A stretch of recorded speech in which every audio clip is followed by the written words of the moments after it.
Okay, first, let's get this out of the way. I have done the thing that I'm about to criticize. Look, there's me, making the face, doing the point. I have sinned, but I want to be better. Okay, so you are a consumer of synth content and potential purchaser of gear. I am a creator in the synth and gear content space.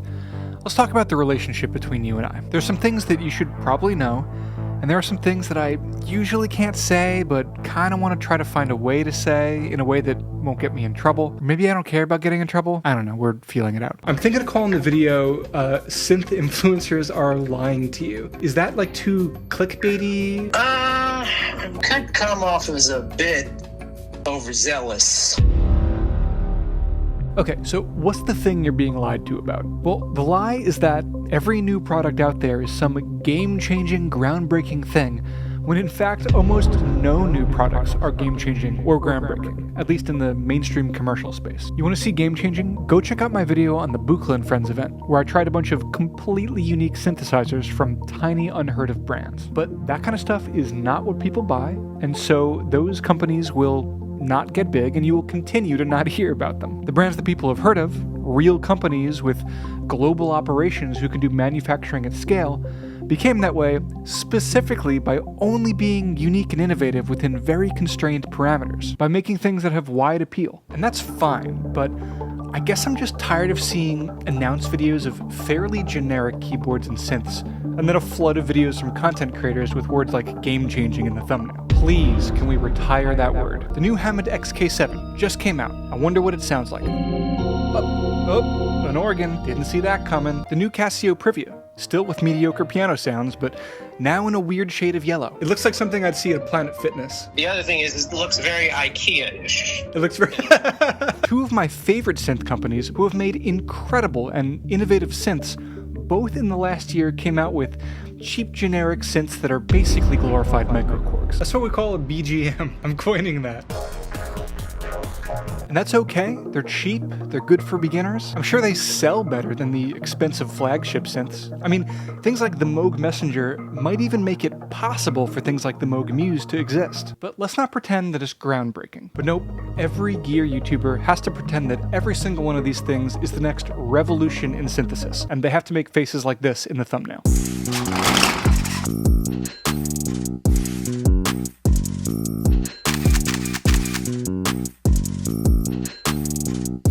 Let's talk about the relationship between brands and influencers. Your favorite gear influencer is not a bad person, and they're probably not saying gear is great when they actually think it sucks, but what they are doing is taking gear that is decidedly meh and exaggerating how great it is. And that's because of a structure of incentives that is probably obvious, but could use to be talked about anyway. There are strong incentives to talk positively about products, and strong disincentives to talk negatively or even candidly about them. Gear influencers are independent advertisers.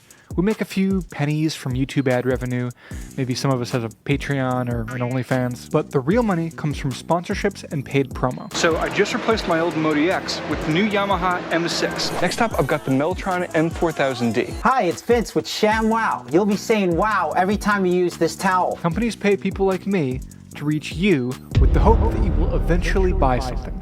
I hope that's not a huge shock. First of all, there's a strong incentive to talk about gear on YouTube in the first place because it gets views because people search for info on gear. Trust me, I know. I used to make videos like pianist duets with squeaky door that sounds like Miles Davis.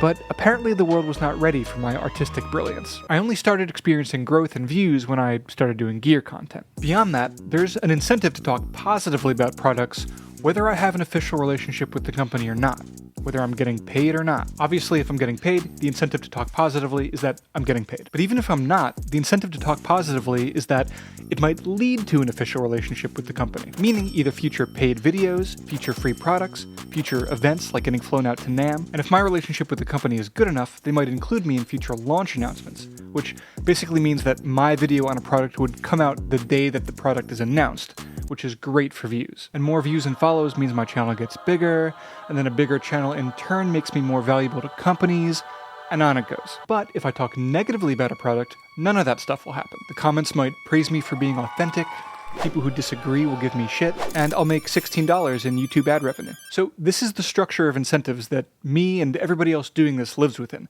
I hope it's not a huge shock, but I'm just spelling it out just so you know. I mean, it's like you said, it's like people do the gear reviews and stuff like that because it's a safe option for content creation because people, they want to see what the latest shit is, or they just want to hear a product that, they're interested in. Back a few minutes ago, I mentioned Moog and Sequential, and I really thought a lot about whether I should call those brands out by name or just leave it vague. And I didn't have to do that. I could have left it vague because I really like those brands and they've made some of my favorite stuff and I want to work with them when they make good stuff. So that's everything that I'm talking about at play even right now. I hesitate to tell you when I think that something sucks. But ultimately, my credibility with you is more important to me than a few bucks from some company. Back a few years ago when I was just getting into all this, I made a video called Playing the Arturia Astrolabe at Coachella.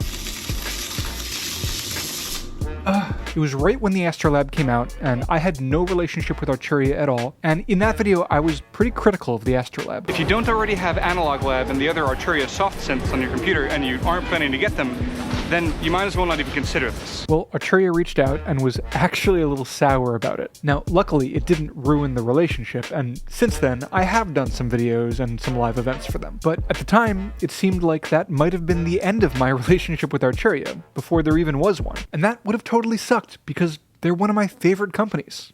I almost regretted making the video. That was kind of this wake-up call moment of realizing, these videos actually have an impact.